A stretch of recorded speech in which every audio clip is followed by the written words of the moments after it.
Hello everyone, welcome to my channel complex point. और आज की इस वीडियो में हम लोग देखेंगे टाइम, डिस्टेंस और स्पीड से रिलेटेड जो कॉन्सेप्ट होते हैं। जैसे कि आपको कुछ क्वेश्चन दे दिए जाते हैं जो कि इस प्रकार के होते हैं कुछ की एक बस की चाल 60 किलोमीटर पर आवर है, लेकिन रुक रुक कर चलने से बस की चाल 50 किलोमीटर पर आवर हो जाती है। तदनुसार बस प्रति घंटा कितना देर रुकता है। तो अगर आप देखो तो ये सब क्वेश्चन जो हैं ये टाइम, डिस्टेंस और स्पीड से ही रिलेटेड होते हैं। और इस टाइप्स के क्वेश्चन को बनाने में बहुत मीन्स होता है, कभी कभी किन किन बच्चों को थोड़ा कठिनाइयाँ आती है बनाने में, समझ में नहीं आता है कि कैसे बनाए या फिर कैसे समझे। ठीक है, तो अगर आपको इस टाइप्स के क्वेश्चंस बनाने में दिक्कत होती है तो ये वीडियो आपके लिए है। वीडियो को ध्यान से देखना और इसका जो भी कॉन्सेप्ट मैं बताऊंगा, सबसे पहले तो इसका कॉन्सेप्ट ही बताऊंगा, तो उसको ध्यान से देखना, तभी आपको ये समझ में आएगा। ठीक है, उसके बाद हम ये बनाएंगे क्वेश्चन। ठीक है, तो चलिए स्टार्ट करते हैं और देखते हैं कि टाइम, डिस्टेंस और स्पीड में जो भी कॉन्सेप्ट है वो क्या क्या होता है और ये कैसे बनते हैं इस टाइप के क्वेश्चन, वो भी बहुत ही ईजी वे में। तो वीडियो के लास्ट तक बने रहना ताकि आपको अच्छी तरह समझ में आए। और अगर आपको समझ में आए तो चैनल को जरूर सब्सक्राइब करना। ठीक है, तो चलिए ज़्यादा देर ना करते हुए स्टार्ट करते हैं। तो सबसे पहले हम देखेंगे कि आपको तो ये पता ही होगा कि स्पीड जो होता है वो डिस्टेंस बाय टाइम होता है। स्पीड को हम लोग चाल बोलते हैं, चाल बराबर दूरी बाय समय होता है। ठीक है, तो अगर हम चाहें तो स्पीड को शॉर्ट फॉर्म में लिखेंगे s, डिस्टेंस को d और टाइम को t। ठीक है, इस वे में लिखेंगे s equals D by T. ठीक है, तो इस चीज़ से आप समझ जाना मैं क्या लिख रहा हूँ। और यहाँ पे ये जो फॉर्मूला है इससे हम और भी बहुत सारे फार्मूला डिराइव कर सकते हैं। ठीक है, तो कौन कौन से फार्मूला डिराइव कर सकते हैं, जैसे कि आपका हो गया, अगर यहाँ से चाहें कि स्पीड है डिस्टेंस बाय टाइम, तो हम अगर हमको चाहिए होगा कि डिस्टेंस क्या होगा। ठीक है, तो डिस्टेंस हो जाएगा आपका स्पीड इनटू टाइम। ठीक है, एक फार्मूला डिराइव हो गया। ठीक है, स्पीड हो गया, डिस्टेंस हो गया, अब हमें टाइम का ज़रूरत होगा। ठीक है, तो यहाँ देखो टाइम यहाँ है ना, तो स्पीड यहाँ आ जाएगा, डिस्टेंस बाय स्पीड हो जाएगा टाइम। तो ये देखो आपका आ गया डिस्टेंस बाय स्पीड। तो ये तीन फार्मूला जो है हम इसे डिराइव कर लिए। ठीक है, और जो भी क्वेश्चन आएगा आपका इसी से रिलेटेड होगा। क्या होगा, कभी आपका इसमें s कांस्टेंट हो जाएगा, कभी d कांस्टेंट हो जाएगा और कभी t कांस्टेंट हो जाएगा। कांस्टेंट क्या होता है, तो कांस्टेंट आप समझ सकते हो कि अगर सेम दूरी या फिर सेम समय या फिर सेम चाल होगा तो इसमें हमारा कुछ कांस्टेंट टर्म यूज होता है। तो ये कांस्टेंट टर्म क्या होता है, तो ये देखेंगे। तो उससे पहले हम लोग देख लेते हैं कुछ नोट वाले टर्म है, जैसे कि आप ये नोट कर लेना।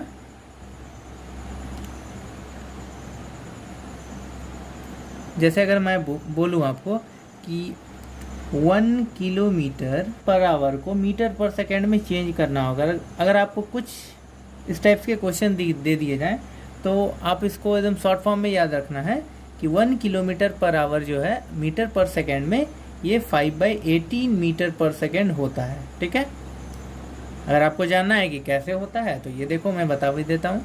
जैसे कि 1 किलोमीटर पर आवर है ना, तो 1 किलोमीटर में कितना मीटर होता है, तो 1000 मीटर। और पर आवर को सेकेंड में चेंज करना है, सेकेंड में चेंज करने के लिए घंटा में 60 मिनट और 1 मिनट में 60 सेकेंड होता है। तो ये देखिए मीटर पर सेकेंड में ये आपका चेंज हो जाएगा। अब इसको डिवाइड कर लेना, 0 0 कैंसिल आउट हो गया। ठीक है, 2 3 जा 6, 2 5 जा 10, ये 5/3 हो गया और 3 6 जा 18। तो यहाँ से आप देख सकते हो ये आपका 5/18 मीटर पर सेकेंड निकल जाएगा। ठीक है, तो इस चीज़ को आपको नोट करना है, आप नोट कर लेना। अब हमारा नेक्स्ट आता है कि ये कांस्टेंट टर्म क्या होता है। ठीक है ना, कांस्टेंट। अब हम जानते हैं कांस्टेंट क्या होते हैं।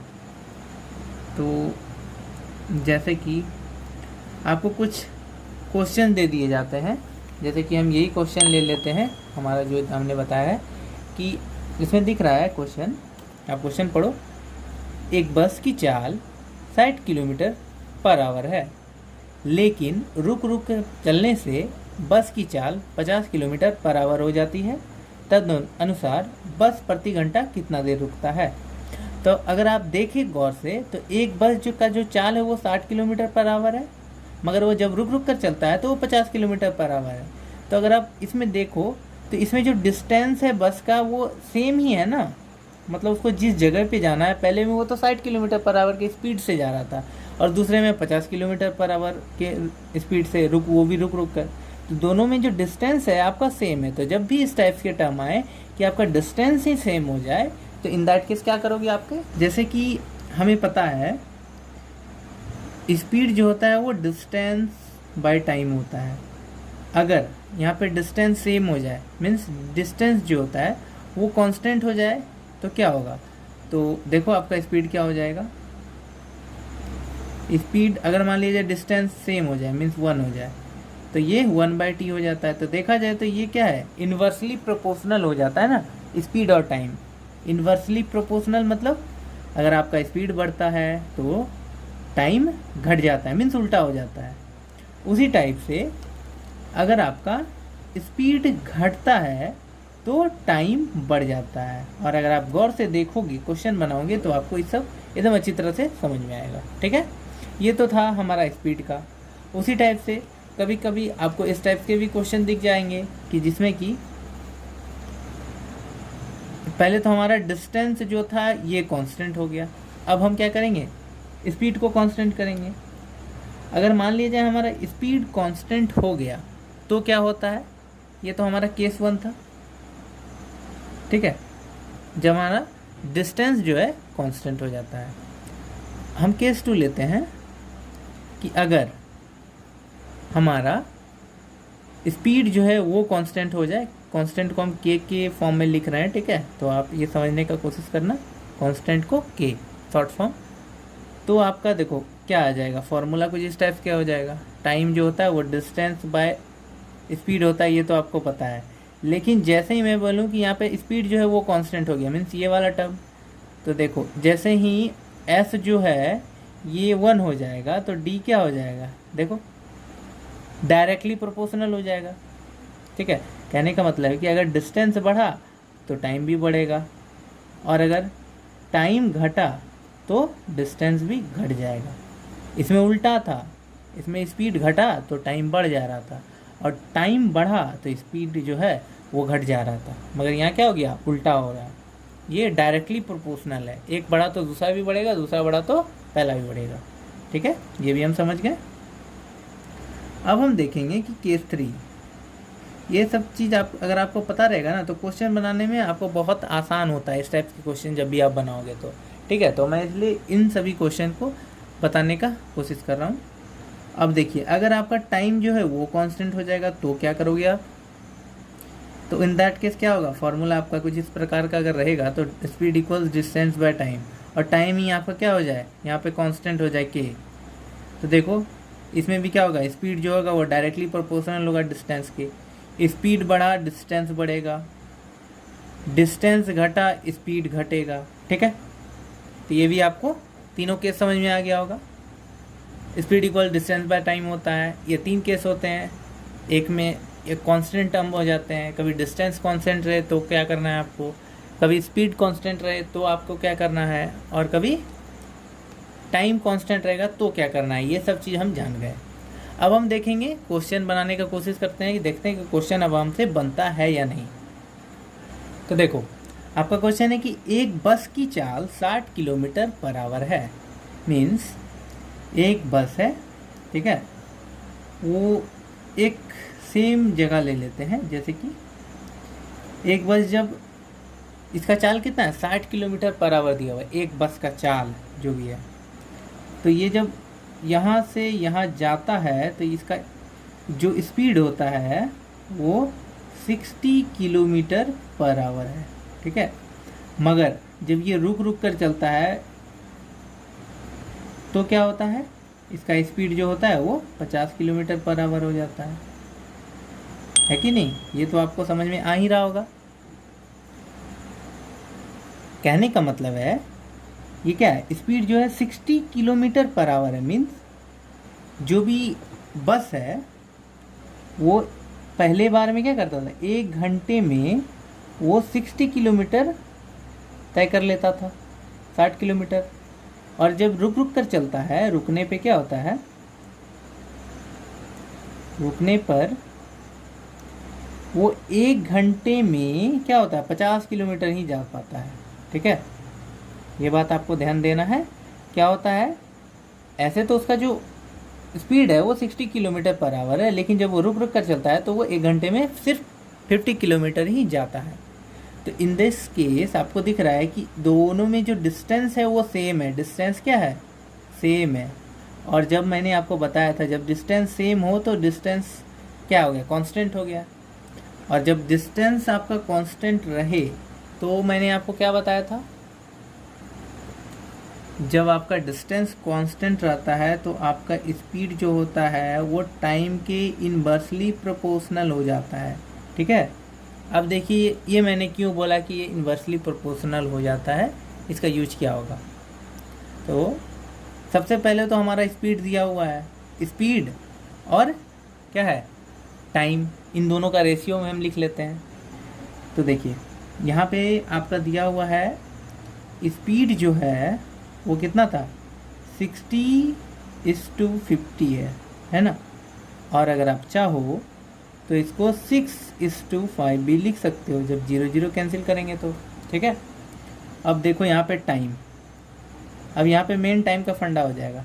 देखो यहाँ पे 6 है ना, जब आपका स्पीड 6 था, 6 किलोमीटर पर आवर, तो आपका जो टाइम होगा वो क्या होगा, जब हमारा स्पीड ज़्यादा होता है, जब हमारा स्पीड ज़्यादा होता है तो टाइम क्या हो जाता है, कम हो जाता है। तो यहाँ आपका देखो स्पीड ज़्यादा है तो ये जो टाइम जो होगा ये क्या हो जाएगा, कम हो जाएगा। ठीक है, कहने का मतलब है कि टाइम जो है ये 5 हो जाएगा। ठीक है, तो यहाँ पे आप क्या दिख रहा है कि स्पीड जो है वो कम हो गया है, स्पीड क्या हो गया है, कम हो गया है। तो यहाँ क्या होगा, टाइम बढ़ जाएगा। तो यहाँ देखो ये क्या हो गया, उल्टा हो जाएगा।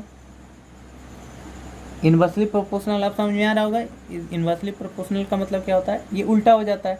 6:5 है, ये 5:6 हो गया। ठीक है, अब हम देखते हैं कि इन दोनों के बीच में कितना मीन्स डिफरेंस है, 1 यूनिट का डिफरेंस है।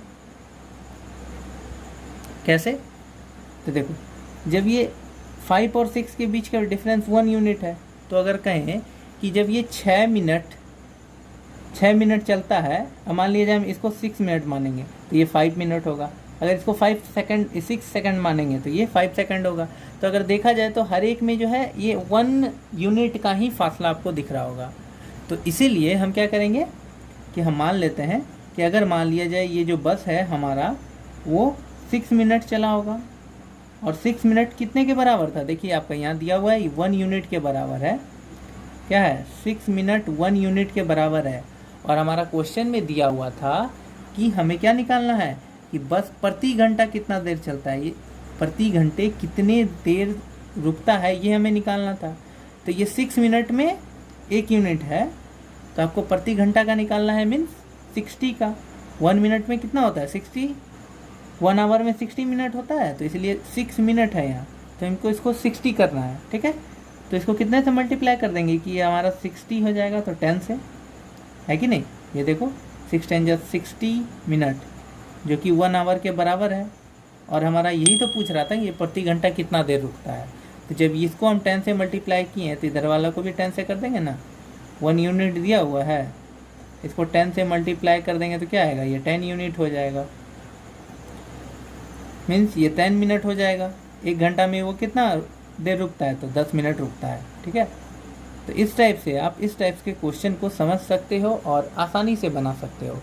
ठीक है, अगर आपको समझ में नहीं आया तो इसको फिर से देखना, आपको ज़रूर समझ में आएगा। ठीक है, आई विश कि आपका जो भी रिलेटेड कॉन्सेप्ट होगा वो आपका क्लियर हो गया होगा। ठीक है, तो अगर आप चाहते हैं कि आपको जो क्वेश्चन मैंने बताया है वो समझ में आया या नहीं आया, तो उसके लिए मैं आपको एक और क्वेश्चन दे देता हूँ होमवर्क के तौर पे। आप इसका आंसर जो है कमेंट बॉक्स में ज़रूर कमेंट करके पूछ सकते हो। ठीक है, या फिर अगर आपसे नहीं बने तो मैं भी बना दूंगा। तो ये देखो आपके लिए एक और क्वेश्चन मैंने बनाया है, जो कि है ये क्वेश्चन है आपका, बस हल्का सा चेंज हुआ है इसमें, 100 किया है और 80 किलोमीटर, इसको आपको बनाना है। एक बस का चाल 100 किलोमीटर पर आवर है, लेकिन रुक रुक कर चलने के कारण बस की चाल 80 किलोमीटर पर आवर हो जाती है। तदनुसार बस प्रति घंटा कितना देर रुकती है, ये आपको निकालना है। बस इसमें आपको मेन क्या है, यहाँ प्रति घंटा सारा चीज़ कॉन्सेप्ट सेम है, मैंने आपको ये समझा भी दिया है कि ये कैसे बनेगा। ठीक है, तो आप ट्राई करना कि ये क्वेश्चन खुद से बनाने का, ठीक है। आई विश कि आपको ये वीडियो अच्छा लगा होगा। मिलते हैं अगले वीडियो में अच्छे कॉन्सेप्ट के साथ। Thank you.